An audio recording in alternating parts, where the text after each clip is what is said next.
ಹಾಸನ ಜಿಲ್ಲೆಯಲ್ಲಿ ಏನೋ ಹೇಳ್ತಾರೆ ಜೆಡಿಎಸ್ನ ಭದ್ರಕೋಟೆ ಅಂತ ಹೇಳಿ. ಹೆಂಗ ಜೆಡಿಎಸ್ನ ಭದ್ರಕೋಟೆ? ಎಲ್ಲಿದೆ ಜೆಡಿಎಸ್ನ ಭದ್ರಕೋಟೆ?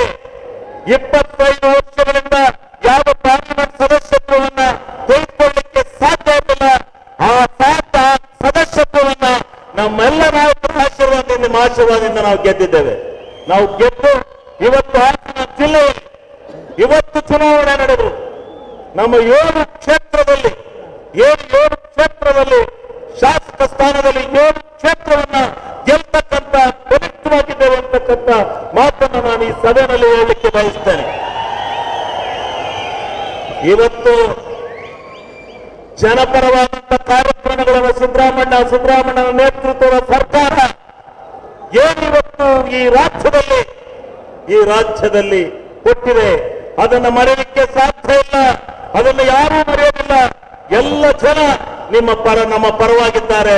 ನೀವು ಯಾವುದೇ ಅಹಿತಕರವಾದಂತಹ ಘಟನೆಗಳನ್ನು ತಂದು ನೀವು ಇದು ಮಾಡಿದ್ರು ಆಗೋದಿಲ್ಲ.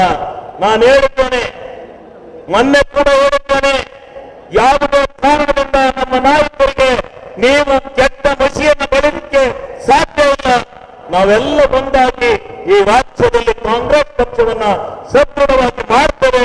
ಹಾಸನ ಜಿಲ್ಲೆಯಲ್ಲಿ ಜೆಡಿಎಸ್ ಅನ್ನು ಕಟ್ಟುತ್ತೇವೆ ಅಂತಕ್ಕಂಥ ಮಾತನ್ನ ಈ ಸಂದರ್ಭದಲ್ಲಿ ಹೇಳಿ ಕಾಲಾವಕಾಶ ಮಾಡಿಕೊಟ್ಟಿದ್ದಕ್ಕಾಗಿ ಧನ್ಯವಾದಗಳನ್ನು ಅರ್ಪಿಸಿ ನಾನು 2 ಮಾತು ಮುಗಿಸ್ತೇನೆ. ಬಂಧುಗಳೇ, ಶಿವಲಿಗೆ ಅವರು ಧನ್ಯವಾದಗಳು.